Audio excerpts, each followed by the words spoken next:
ಸೋನು, ಏಕೆ ನೀನು ಇಷ್ಟೊಂದು ಬೇಜಾರದಲ್ಲಿದ್ದೀಯಾ?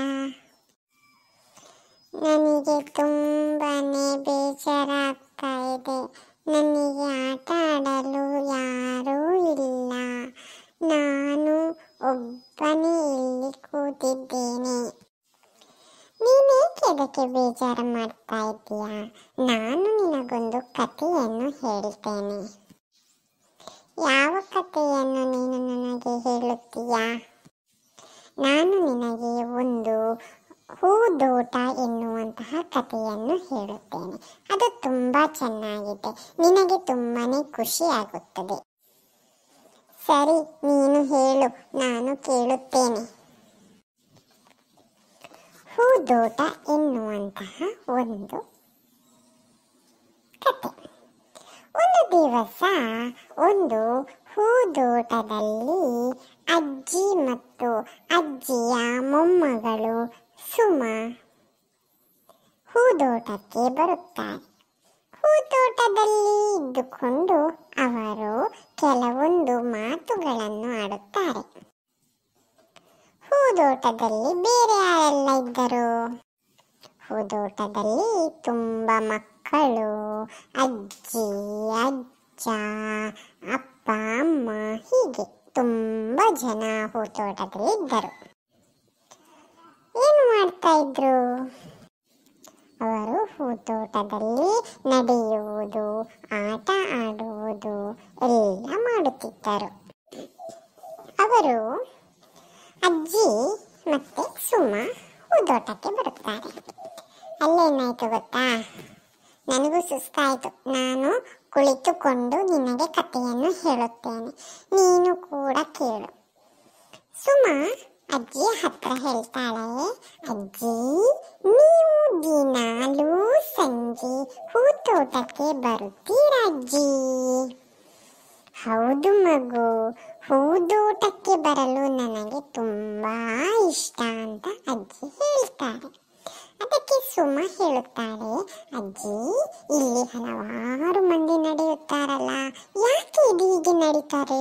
ಕೆಲವರು ತುಂಬಾ ಫಾಸ್ಟ್ ನಡೀತಾರೆ, ಕೆಲವೊಮ್ಮೆ ತುಂಬಾ ನಿಧಾನದಲ್ಲಿ ನಡೀತಾರೆ. ಯಾಕೆ ಈ ರೀತಿ ನಡೀತಾರೆ ಅಂತ ಅಜ್ಜಿ ಹತ್ರ ಕೇಳ್ತಾಳೆ ಸುಮ. ಅದಕ್ಕೆ ಅಜ್ಜಿ ಹೇಳ್ತಾರೆ, ನಡೆಯುವುದು ದೇಹಕ್ಕೆ ಒಳ್ಳೆಯ ವ್ಯಾಯಾಮ. ಈ ವ್ಯಾಯಾಮ ಆರೋಗ್ಯಕ್ಕೆ ಅಗತ್ಯ ಅಂತ ಅಜ್ಜಿ ಹೇಳ್ತಾಳೆ. ಅದಕ್ಕೆ ಸುಮ ಕೇಳ್ತಾಳೆ, ಅಜ್ಜಿ, ಅಲ್ಲಿ ಜೋಕಾಲಿ ಇದೆ, ನಾನು ಹೋಗಿ ಸ್ವಲ್ಪ ಹೊತ್ತು ಜೋಕಾಲಿಯನ್ನು ಆಡಲಿ ಅಂತ ಕೇಳಿದಾಗ ಅಜ್ಜಿ, ಅದು ಒಳ್ಳೆಯ ಆಟ, ನೀನು ಅದನ್ನಾಡು, ನಾನು ಸ್ವಲ್ಪ ಹೊತ್ತು ನಡೆದಾಡಿ ಬರುತ್ತೇನೆ ಎಂದು ಅಜ್ಜಿ ಹೇಳುತ್ತಾರೆ. ನೀನು ಇದೇನು ಮಾಡುತ್ತೀಯಾ? ನೀನು ಜೋಕಾಲಿ ಆಟವನ್ನು ಆಡುತ್ತಿದ್ದೀಯಾ? ಹೌದು, ನಾನು ಜೋಕಾಲಿ ಆಟವನ್ನು ಇಲ್ಲೇ ಆಡುತ್ತೇನೆ. ನೀನು ಜೋಕಾಲಿಯ ಬಗ್ಗೆ ಹೇಳಿದಾಗ ನನಗೆ ತುಂಬಾನೇ ಆಸೆ ಆಯಿತು. ಈಗ ನನ್ನ ಬೇಜಾರು ಎಲ್ಲ ಹೋಯಿತು. ಹಾಗೆ ನಾನು ಈ ರೀತಿ ಜೋಕಾಲಿಯನ್ನು ಆಡುತ್ತೇನೆ. ನನಗೆ ತುಂಬಾನೇ ಇಷ್ಟ ಜೋಕಾಲಿ ಆಟ. ಸರಿ ಸರಿ, ಅದಕ್ಕೆ ಅಜ್ಜಿ ಹೇಳ್ತಾರೆ, ಜೋಕಾಲಿ ಆಡಿದ್ದು ಆಯ್ತಾ ನಿಮಗೆ? ಅಜ್ಜಿ ನಡೆದಾಡಿಕೊಂಡು ಬರ್ತಾರೆ. ಅದಾದ ನಂತರ ಅಜ್ಜಿ ಕೇಳ್ತಾರೆ, ಸುಮ, ನಿನ್ನ ಜೋಕಾಲಿ ಆಟ ಆಡಿ ಆಯ್ತಾ? ಹಾಗಿದ್ರೆ ನಾವು ಮನೆಗೆ ಹೋಗುವ ಅಂತ ಕೇಳ್ತಾರೆ. ಅದಕ್ಕೆ ಸುಮ ಹೇಳ್ತಾಳೆ, ಅಜ್ಜಿ, ನಿಮ್ಮ ನಡೆದಾಟ ಆಯ್ತಾ ಅಂತ ಕೇಳಿದಾಗ ಅಜ್ಜಿ, ಹೌದು ಆಯಿತು, ನಾವಿನ್ನು ಮನೆಗೆ ಹೋಗುವ ಅಂತ ಹೇಳ್ತಾರೆ. ಅದಕ್ಕೆ ಅಜ್ಜಿ ಹೇಳ್ತಾರೆ, ನೀನು ತುಂಬ ಜಾಣೆ ಸುಮ. ಅಜ್ಜಿ ಹೇಳ್ತಾರೆ, ನೋಡು, ನೀನು ತುಂಬ ಜಾಣೆ. ಮಕ್ಕಳು ಚಿಕ್ಕದಿಂದಲೇ ಒಳ್ಳೆಯ ಅಭ್ಯಾಸ ಬೆಳೆಸಿಕೊಳ್ಬೇಕು, ಆಟಗಳನ್ನು ಆಡಬೇಕು, ಮತ್ತೆ ಜೋಕಾಲಿಯಲ್ಲಿ ಆಡಬೇಕು, ಮೊಬೈಲನ್ನು ನೋಡಬಾರದು ಅಂತ ಹೇಳುತ್ತಾರೆ. ಅದಕ್ಕೆ ಸುಮ, ಆಯ್ತು ಅಜ್ಜಿ, ಇನ್ನು ನಾನು ಯಾವತ್ತೂ ಫೋನನ್ನು ನೋಡುವುದಿಲ್ಲ.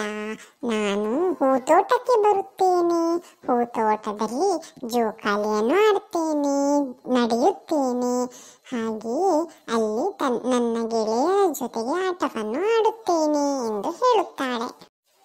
ಸರಿ, ನಿನ್ನ ಜೋಕಾಲಿ ಆಟವನ್ನು ನಿಲ್ಲಿಸು. ಇಲ್ಲಿಗೆ ಕತೆ ಮುಗಿಯಿತು. ನಿನ್ನ ಜೋಕಾಲಿ ಆಟ ಮುಗಿಸಿದರೆ ನಾವು ಕೂಡ ಮನೆಗೆ ಹೋಗುವ.